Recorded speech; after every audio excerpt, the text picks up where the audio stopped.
We want to maintain our independence and neutrality whenever we work. The focus is on the patients, regardless of where they come from, their gender, their ethnicity, their political affiliations, their sexuality. Anyone who's a patient is a patient is a patient. We do this by working on both sides of the front line if there's a conflict situation.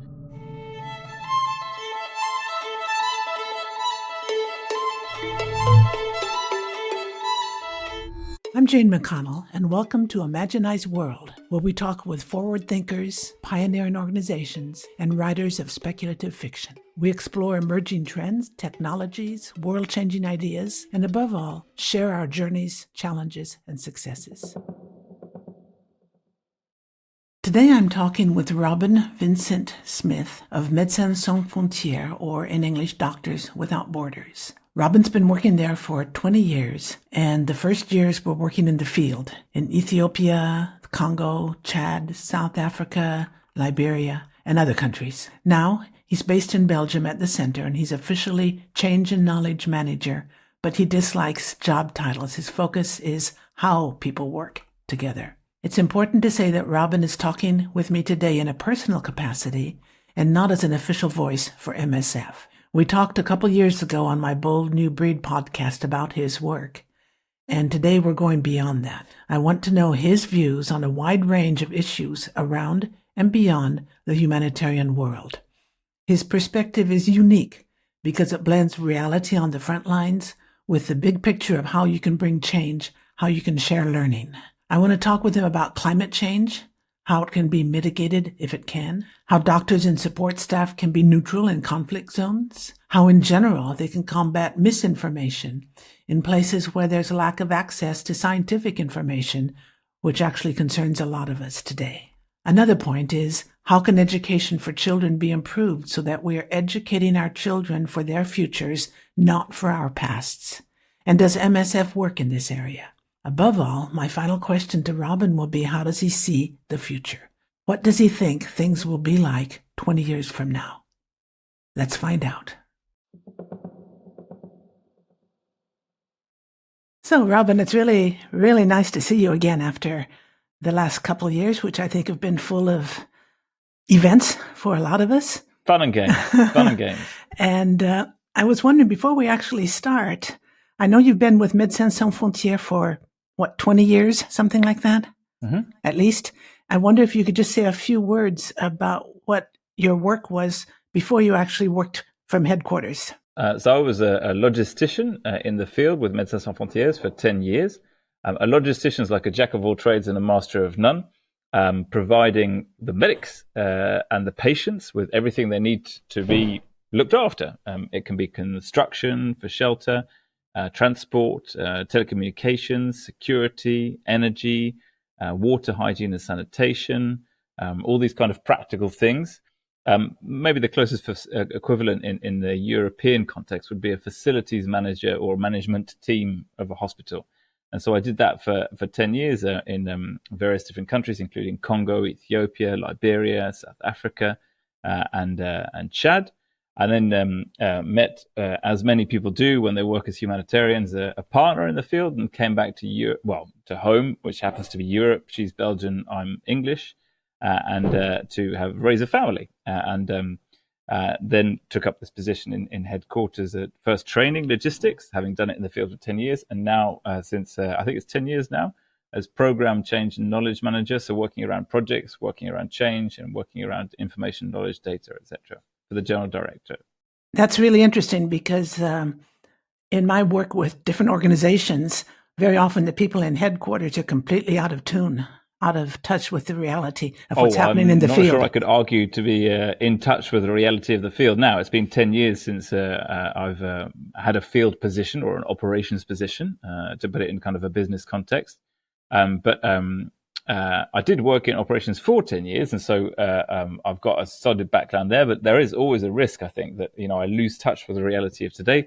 The Médecins Sans Frontières in the field today, and of course, we're still providing healthcare, but the way we've provided healthcare is clearly evolving constantly, and not to the point that I wouldn't recognize it. But I think if I were to go back into the same role today, then that would be different. Well, what you say about evolving is really interesting because I looked at all the material you sent me and it sort of broadened my understanding of what Médecins Sans Frontières does. And I like the idea, well, it's easier to say in English, the doctors, be without borders, I think you say. And I like the idea of without borders because I think that Médecins Sans Frontières is breaking a lot of borders and not just geographical ones, but in terms of healthcare and disease control and things like that, and doctors, the role of a doctor, all that, Médecins Sans Frontières, has gone way beyond our traditional understanding of that. Unfortunately, more and more borders are also being raised. I think humanitarian space is much less accepted now, and gone are the days where you can simply arrive and just look for interlocutors and start working. Now we find, as an organization, our humanitarian space is increasingly restricted to the point where we're persecuted, hounded out of a country, etc., etc. And so I'd say that over the years, the 20 years I've worked for the organization, there are more borders, and so therefore it's even more important to be without borders. As regards healthcare, yes, I think we are on the innovative edge of the spectrum. That's clear. We're in a position to try and test new protocols and certainly drugs as well. We've got some big drug tests going on at the moment linked to tuberculosis in third world settings, so yeah, there's a lot of innovation going on, and I'd say we definitely challenge borders. That's clear, but we also respect them. I think. We don't want to come in and completely trash national protocols and national rules and regulations and things like this. We want to. We're a law-abiding organisation, and so there's that as well. And so we try to find a balance between respecting local customs laws, limits, be they be social, cultural, legal, etc., but at the same time respectfully challenging them when we feel that the quality of patient healthcare could be improved. I'll give you an example. In 2003, I was in Ethiopia, and the drug regime at the time was for malaria treatment was one particular molecule, and we demonstrated through operational medical research that there was there's an amusing dog at the background playing with his toy. No problem. That makes the whole thing real live. Hang on. Come here, dog. This is the problem. Problem solved. If only you could solve all problems that fast. Yeah, well, I say that. She'll now go downstairs, bring up the toy, and bring it back upstairs again, and ask to play. We'll see. We'll see how it happens. And so I was saying that in 2003 in Ethiopia, we were working in the malaria, in and around malaria, which is a big issue, still is a big issue. And the Ministry of Health was using a particular molecule to treat malaria, which wasn't necessarily the most effective. And we argued through operational research that it would be interesting to try a new molecule and challenge the Ministry of Health a little bit and push the boundaries a little bit, and therefore worked towards affecting a change in the choice that the Ministry of Health make. And so, yes, indeed. So we challenge boundaries, we challenge borders, we challenge models of care, we challenge. We challenge, and I think that's absolutely our role. And that's interesting because one of my questions was, it comes from one of the, I see where it comes from, a Smithsonian Magazine article about Médecins Sans Frontières, about the need to remain neutral in situations in countries where there's conflict, disagreement, political conflict. How do you find yourselves sometimes stuck between the need to provide the best information or the best care to people without becoming politically aligned in a country? Well, the first thing is how are we financed? And we're 99% financed by private individuals who give their funds with no political allegiance whatsoever. So that's unlike, for example, the United Nations, which is absolutely politically financed. Absolutely, yeah. And therefore, and with all the caveats that come with that, and so So that's the number one. We really defend that, and we've reduced our percentage of institutional funding. It was 6%, now it's down to 1 or something. It's getting smaller. For example, we started refusing EU funding since the European Union did a deal with Turkey regarding migrants because we felt that went against our ethical stance, and so we refused from then on. We thought we can't take your money, and so. So, for example, we want to maintain our independence and neutrality. So that's one thing. Where does the funding come from? The funding absolutely that allows us to be as neutral and impartial as possible.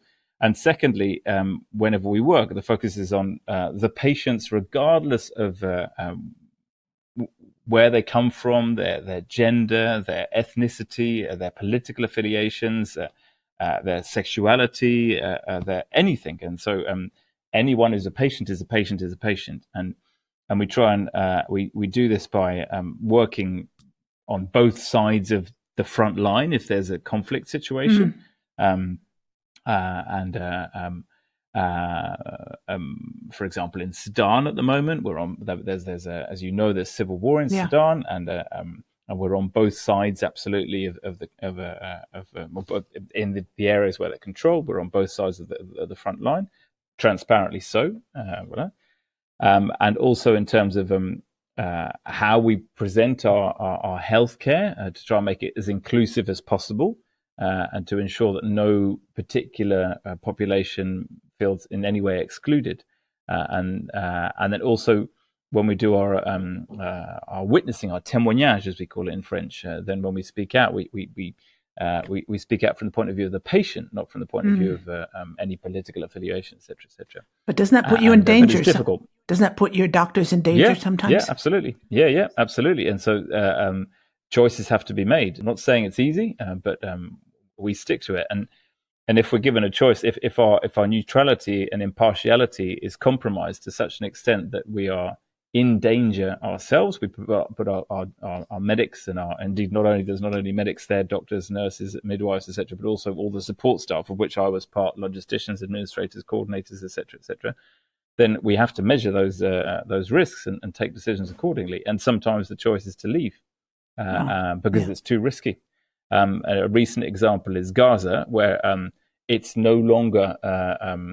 In fact, that's less to do with the neutrality. That's more to do with it's just incredibly dangerous wherever you are in Gaza, and so we've had to pull out or reduce our activities massively because of the war. It's as simple as that.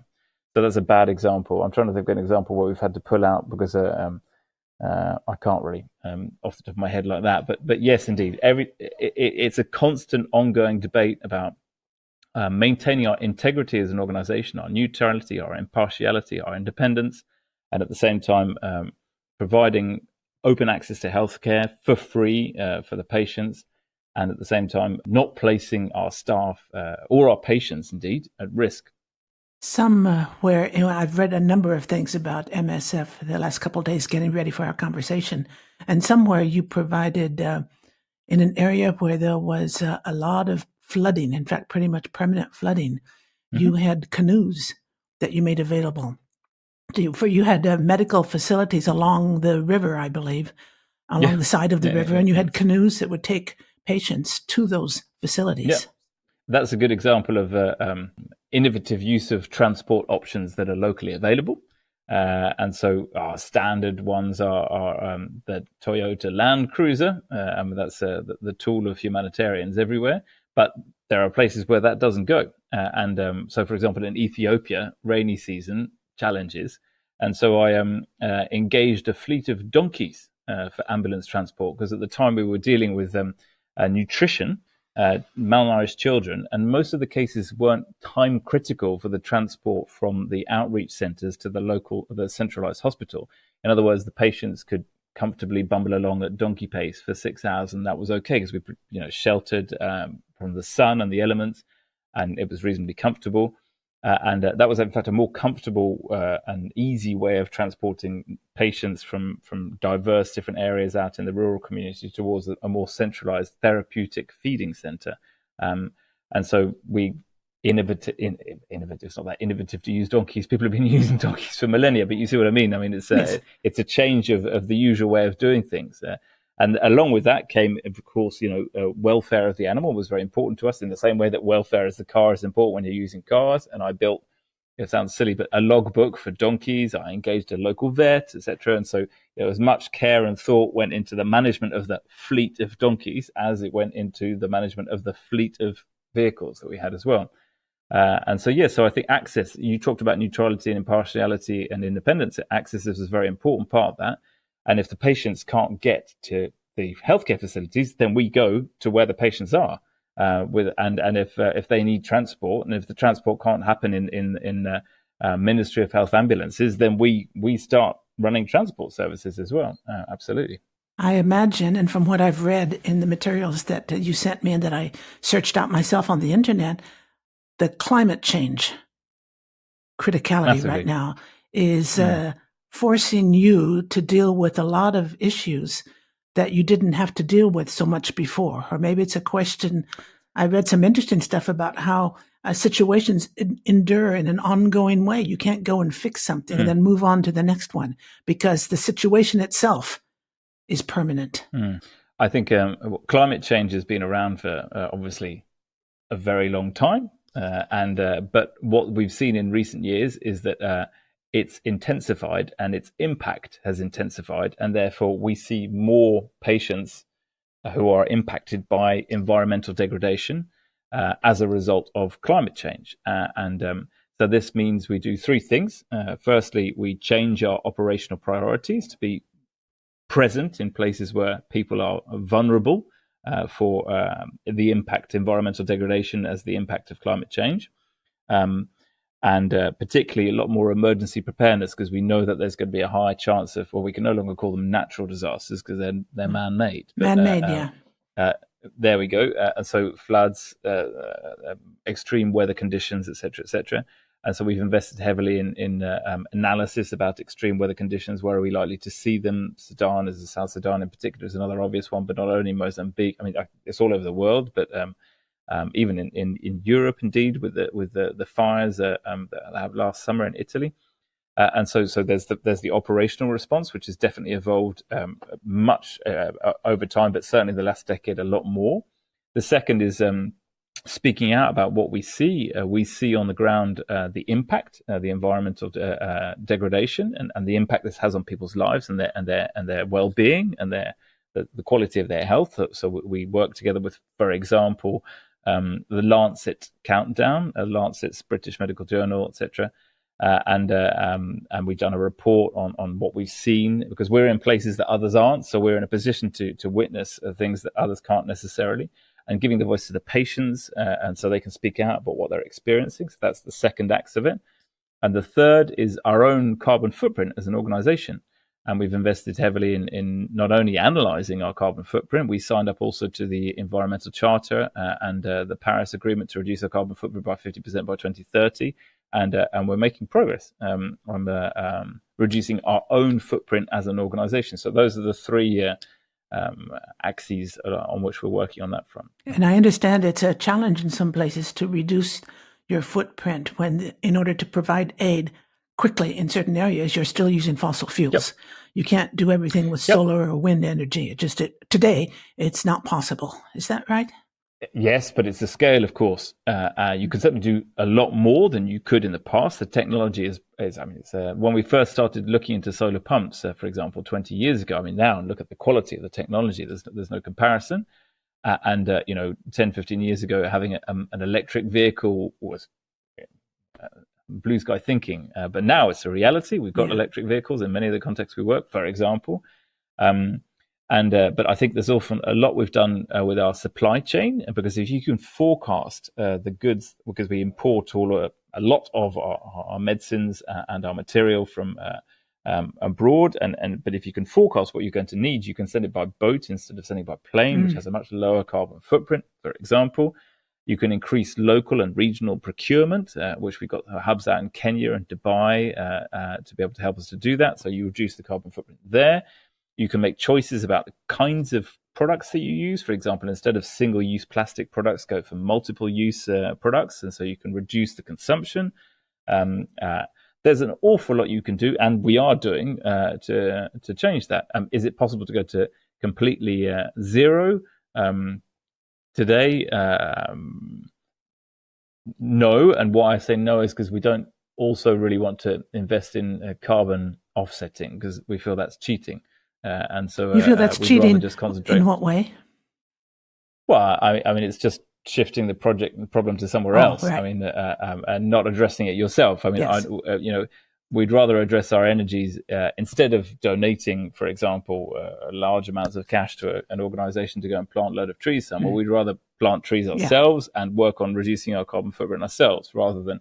And I think it's I wouldn't go as far as to say it's greenwashing, but and cheating is a strong word. And this is my personal opinion, by the way. All of this is my personal opinion. Of course, that's your Robin, qualifier. Yes. But yeah, I personally think it's more interesting to invest in reducing one's own carbon footprint. And yes, perhaps you hit a wall at a certain point, and then you have to start considering carbon offsetting if you want to go for zero.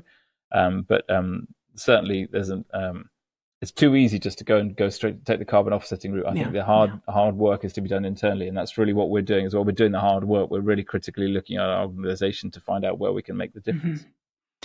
Sort of little side issue, a side point rather, is the fact that I didn't realize that MSF had won the Nobel Peace Prize back in 1999. And I read the description on the website for the Nobel Peace Prize, and the description's corresponds very much to what you're saying about the way you work and what your goals are. That's a major accomplishment. That was a long time ago, 1999. Yeah. And I think and why the messages haven't changed since 1999 is because we have a charter since 50 years, which has been slightly updated to make sure it fits with the time, but it remains a one-page document, the MSF Charter, which is still as relevant today as it was 50 years ago when it was written, and we stuck to that over time. It's really our mission statement, and it's very useful, and so we stick to that, and it's all good. That's good. One thing that we see a lot in the press and on TV these days is refugees around the world. And we even look at that because I was born in the United States, but I've been in France now for well over 50 years. So that's over half my life. And I see the refugees arriving and trying to get across the border into Texas and so on. And then they get put on buses and they get shipped off to cities. That's just a small example, I think. There are many bigger movements of refugees around the world. I presume you come into contact with this quite often. Is that right? Absolutely. Yeah, and we're very heavily involved in support to migrants and refugees, and all over the world. I mean, will it be, for example, now in Chad because of the civil war in Sudan? People are crossing the border from Chad into Sudan again, as they have been doing in the past. I was there myself in 2005 and saw it happening then. There was a war going on back then. But not only, also in Europe, there's obviously the whole route that people take traveling out from Africa and Asia up into Europe, often heading to England. And often we see people along the route, and because we've got multiple projects along the way. We're heavily operational in Italy, Bosnia, Serbia, France, in the UK as well. We're operational in the UK to try and ensure that these people have healthcare. Because they often don't, and because they're excluded from the national healthcare systems, intentionally or unintentionally. Intentionally, I think, and usually. Very often, and or at least it's made it bureaucratically too difficult for them to get access to healthcare. And so it's access to healthcare. That's what we're there to provide. And here I am in Belgium, and we have operations here in Belgium specifically to work with that population of patients. Going in a slightly different direction, you sent me a link to your climate hub, and that is an amazing website. Amazing. No, I'm happy to hear. It was quite new, and so I've not had much feedback on it yet. So it's good to hear that you think it's useful. It's very interesting because it's interesting to people like me. Even if I weren't talking to you today, I would still find it interesting in the content on it because it talks about things that most people are not aware of. And the thing that struck me the most, well, I didn't spend hours on it, but I spent a good hour going through it. And the thing that really struck me was the one that you call fighting misinformation. I found that fabulous. What do you call it? That's on that was on your science portal. And the idea of having a science portal within the Climate Hub is génial, as we would say in French. And could you talk a little bit about what do you call it? The climate, the misinformation. I guess it's just the misinformation on the science portal. And you have ways of dealing with it. There was a lot of misinformation about vaccinations, for example. People were spreading the word that vaccinations were going to kill you, that they were lethal, and so on and so on. And that's a pretty common thing that's being talked about in a lot of different countries.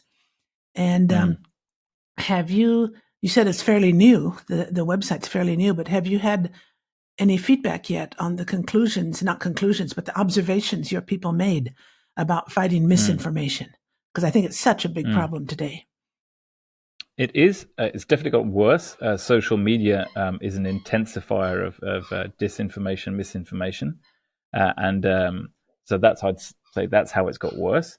And I think there's been a breakdown in trust in all kinds of different areas, but also towards doctors. I mean, the position of your average doctor in society there's less trust, put it that way. But not only in doctors, also in teachers, in other professions as well.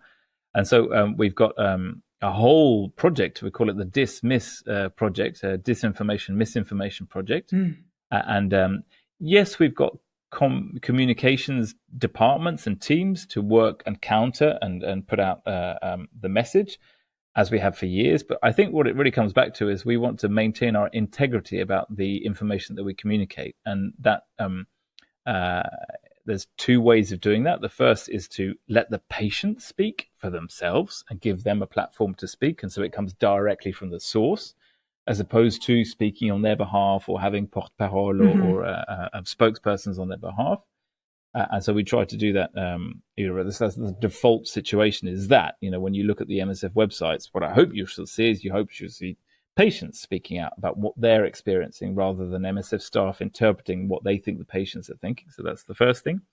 And the second thing is certainly to look at the science behind situations. So we have massive internal operational research units, and we publish regularly with the British Medical Journal, the Lancet, et cetera, and we built our own science portal where we list all the different medical publications that, but not only medical, but peer-reviewed publications that we've published out, and so that's really important to us too, and quite successful. I hope it's through those kind. Obviously, it's also not only publishing but socializing these publications at conferences, and so our staff are constantly going to conferences all over the world, World Health Organization, but not only to share what we're learning in the field. And it can be anything from feedback on a particular molecule that we've been using in the field to treat something, or a treatment protocol, or the use of a particular type of equipment, or a treatment model, or a programmatic model. It can be all different areas, and we have even run every year an internal thing called MSF Scientific Days, where it's a kind of in-house. There's 300 people, and online 10,000, and we share the best of MSF operational research, operational scientific discovery, scientific operational research with the world. So it's an important part we do. So that's my perception. It's really that the patient voice is really important, and the scientific research, empirical research to back up what we do. I read some of the content on what's called MSF Listen, and that was sort of, I wouldn't say back and forth, but people's experiences. I think MSF people sharing their experiences in situations where they encountered misinformation. It was fascinating. Yep. and distressing. I mean, distressing to hear about the misinformation and the degree of danger in the misinformation. Indeed. I think, but I think, we can also say that from a very personal and Eurocentric perspective, that it's equally scary, the kind of stuff that gets published in the what one would consider respected news outlets, all comes out of politicians' mouths, and et cetera, et cetera. That's equally scary, I think. I mean, as a Brit, I just cite Brexit as an amusing example of dis and misinformation. I mean, I think an awful lot of people are now learning the reality of what Brexit really means, and then were wondering whether that was what was sold to them when they were offered the vote, for example. And it's not my opinion; it's just what I read in the press, for example. So I think it's harder, and and it's really the social media, and social media can be a very powerful tool for change, but it can also be a very powerful tool for dis and misinformation as well. I was just going to ask you about social media. Yeah. I presume that your people are very active on social media. Very active, yeah. In all the different platforms, I imagine. Yeah. Professionally, not personally, and so that's the thing. Professionally, I mean, yes. Yeah, absolutely. Yeah. Do you think that makes a difference? Does it make a difference? You're asking the wrong person. Again, all of everything I'm saying here, you're asking me on subjects that are outside of my area of professional responsibility. But I just give you my opinion. Yes. Absolutely, we must be present on social media because it's where everybody else is, or it's where a lot of other people are. Yes. But not exclusively. I think there's still everybody consumes news and information in different ways, and there are those that go looking on websites like you did, and there are those that read books. And so we publish books regularly. There are those that look at peer-reviewed journals. There are those that listen to audio podcasts. We're very present on the media, orally, and also. So I think you need to be present everywhere, and also face-to-face. I mean, we leverage our network of alumni. We leverage our network of staff to speak as often as possible. Here I am speaking to you today. That's an example, but there's like thousands of us doing this all the time, and I think every single MSF staff member has a prerogative to share the values of the organization, the charter of the organization, at whatever opportunity they can get in order to keep things on the line. And what helps, as I said earlier, is our charter is very short. It's one page, and so it's half a page even, so it's very simple to stick to. Well, the fact that it hasn't changed over the years is very important. Indeed. Most organizations I know have a mission statement that changes every few years. And the mission statement, in fact, there's a hilarious website where they say, we can build your mission statement for you. They have 3 parts of the sentence, and choose any one in column 1 and then one in column 2, then anything in column 3, put it together with another selection, and you end up with things that literally sound like mission statements. So, I mean, that's obviously not your case, but... No, we've made tiny changes, but really more to make sure it reflects the original core values, because words and the meanings of words change over time. And so we've updated small words here and there just to make sure that it remains true to our core values as they were described 50 years ago at our foundation. Something that interests me a lot, and you're going to tell me it's outside your professional area of specialization, but I'd like your opinion anyway, and that's about education, especially for young people. Everyone I've interviewed so far, I've asked the question about what is your opinion about, I know it depends on what the country is, but in general, in the way children are educated today. And what can you envisage changes? Someone I talked to, in fact, the last person I talked to was Sugata Mitra. Do you know him? No, he's the one who did the Hole in the Wall project, where he made put a computer in a stone wall and in India, and tied it down, locked it down, whatever, and little children could come up and play with it. And within a few days, children who didn't speak English and had no education really were able to figure out the computer. They were online playing games, and they had figured out how to use the computer within a few days. And so then his name is Sugata Mitra. He then moved it to different places, tested it in different places, including in England. And every time the children figured it out, I got into really interesting topics without any adult supervision. And he gave several TED Talks. And in 2013, every year TED gives $1 million to someone who has a wish that they want to realize. And he got the $1 million prize in 2013 to build what he called schools in the cloud. The idea being you give young people the means to learn themselves, and they will learn. You can have teachers who guide them, who ask questions and so on, but children need to be given greater responsibility for their own learning. I find that idea very interesting. He said, today we are educating our children for our pasts, not for their futures.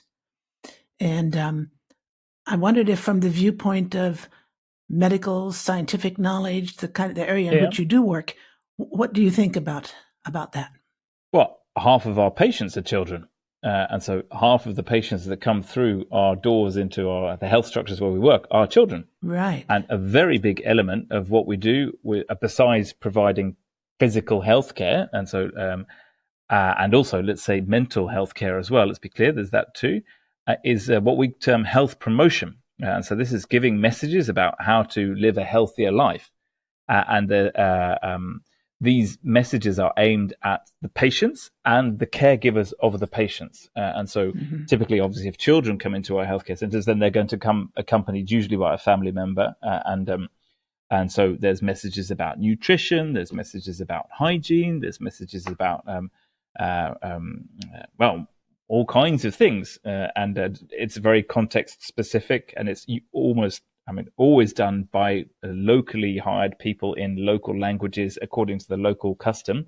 There's a multiplicity of different media which are used. It can be just a simple explanation with a flip chart, or it can be, or the flip cards, or it can be videos, or it can be, we've worked a lot with the influencers. For example, everything around HIV/AIDS out of Kinshasa. We worked with local influencers in Congo who were present on TikTok, Instagram, social media, etc., to pass messages. We filmed a great song. This is really good fun, and people dancing. There's healthcare messages, etc., around messages, the healthcare messages around HIV/AIDS. Voila. And so theatre, a lot of theatre. There's an awful lot of theatre groups. Where in Liberia, I hired a local theatre group to spread a message about. If you're a victim of sexual or gender-based violence, come to the clinic, and the medium which we use are designed to be accessible to all of our patients, and as 50% of our patients are children, to them too. Absolutely. It's true that when you're talking about young children, you're really aiming at the carer that comes with the child as well, yes, the mother, the father, course, the uncle, the aunt, etc., etc. But children as well. We're trying to create an environment where children feel welcome and where have opportunities, depending on their condition, etc., to certainly play, but also indeed to absorb healthcare messages as well. So yes, it speaks to me. And then beyond that, when you look beyond children to sort of young adults and teenagers, we've been training for years healthcare professionals, but now we've taken it to a next level in the last 7 or 8 years, and we've opened the MSF Academy for Healthcare, which not only provides training but also provides certification, because we work with local universities. For example, we took 50 midwives from Sierra Leone, and they went to Ghana because there's no midwifery school of the particular type we were looking for in Sierra Leone. There was a better offer of education in Ghana. So they went there for 2 years, graduated, and then came back to the hospital in Sierra Leone where they'd been recruited and started working there. But the difference is that they've not only got the learning, which they would have got anyway because we train on the job, but they've got the formal recognition and the formal certification. So that allows them, that empowers them. And also the quality that you get when you take people out of context and put them into, obviously, a full-time midwifery school in Ghana is going to be higher than if you could do it on the job as well. So we're heavily investing in that too. So those are all very interesting ways of, I would say, providing education. When I say providing education, it sounds a bit top-down, but you are providing opportunities and materials so that people can learn. Absolutely. That's really, really interesting. Absolutely. Yeah. Yeah. Robin, I want to ask you one final question, and that is, how do you see the future, say, 20 years from now? I did this survey that I call Future 2043. I got amazing results from around the world, and I won't go into the results right now. I can send you a link. If you have time, you can look at it. But I'd be curious to know how you see the future, in particular in the world, not for MSF specifically, but the world that MSF functions in, which is pretty much the world in general. How do you see the future, say, 20 years from now? Well, right now it's not great. We've never been busier as an organization, and us being busy is not good. Us being redundant, that's good. The day when MSF leaves your country, that's a good thing. And the day when MSF opens operations in your country, that's not good. For example, it's particularly sad that for the first time in my 20-year career, MSF has felt the need to open operations in England, my country of birth, because the government is neglecting the health of migrants to such an extent that we feel it's necessary to start operations in the UK. So that's going the wrong way. And I think in terms of conflict, that's going the wrong way too. Yeah. Yemen, Sudan are the ones we talk about less, even though Yemen's obviously been in the news very recently because of the events overnight right now. But Sudan, I mean, Congo, I can go on, but obviously Ukraine and Gaza and the scale. Many staff, including those who've been with us for a long time and were around during Grozny, for example, say that even this, this is worse than Grozny, and so I think that's all going the wrong direction. Then you add climate change and environmental degradation, and that's all going the wrong direction too. So the future is really not bright if you add all those together. And the direction of the politics and the impact on the patients and the increased exclusion of more and more populations are excluded, and therefore MSF has to intervene. So that's all going the wrong way. And I don't see a turning point in the short term, I have to say. So the future is, from my perspective, not bright. That was the conclusion of a number of my respondents in the survey. I had 15 different questions, and there were certain questions where the overall idea was what I call dark. I broke them into dark, lights half on, and lights on. And so I broke down statistically, I looked at the numbers, and there was a surprising amount of darkness in the results that I got. Perhaps there's a glimmer of hope with young people today. A number of people said that we are counting on the younger generation. I read a thing just very, very recently, which big major oil companies are having trouble hiring young people. They can't find enough young people who want to work with them. And I saw that as a good sign. Now, that's a small indication, and maybe it's not a very operational indication. But I would like to think, maybe it's just wishful thinking on my part, that the younger generation will be able to make a difference. I'm not convinced. I don't know. Well, I don't think that's new. I think the younger generation has always made a difference, and I don't think they're particularly doing so more today than they were before. The oil companies will just pay more money, and so that won't change much there.